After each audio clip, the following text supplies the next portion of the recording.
الذی وہی ہے ذات اللہ تعالیٰ کی، خلق الموت جس نے موت کو بنایا، والحیات اور زندگی کو بنایا، لیبلوکم ایکم احسن عملا کہ وہ تم کو آزمائے اور دیکھے تم میں سے کون سا آدمی بہترین عمل کرنے والا ہے۔ میں سمجھتا ہوں کہ یہ آیت کا ایک اپنا بہت بڑا سگنیفیکنس ہے جی، کیونکہ آج جس دور میں ہم رہتے ہیں اس کے آدھے برائیوں کا پنپنے کا سبب یہ ہے کہ انسان یہ سمجھ رہا ہے کہ اس نے موت کیا ہے اس کو سمجھنے میں غلطی کی۔ وہ یہ سمجھتا ہے کہ the moment I die everything will be finished۔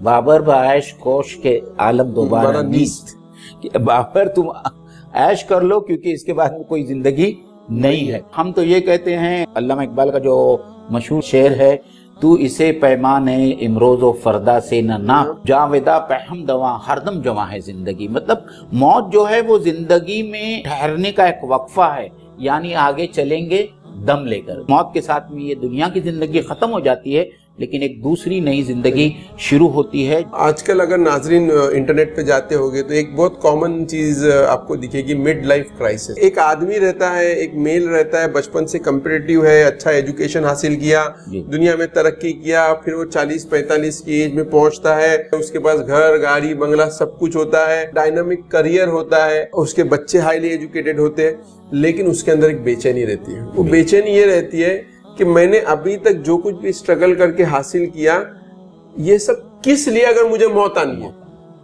چونکہ اب موت کا سوال کھڑا تھا تو ایسا لگتا ہے کہ میرے زندگی کے ہر ایفرٹس کیا ہے، بیکار ہے۔ حالانکہ وہ آدمی پورا میٹرلسٹک ہے، اس نے دنیا کو پوری طرح حاصل کیا، اب لیکن اس کو دنیا بیکار لگتی ہے۔ If I am going to be dead and what is the use of anything in the world؟ تو دنیا کے اندر اگر موت کو اگر آپ اینڈ سمجھتے ہو تو آپ کی زندگی ویسٹ ہے۔ آپ کچھ مت کیجئے، آپ آخرت کے لیے بھی کچھ مت کیجئے اور دنیا کے لیے بھی کچھ مت کیجئے۔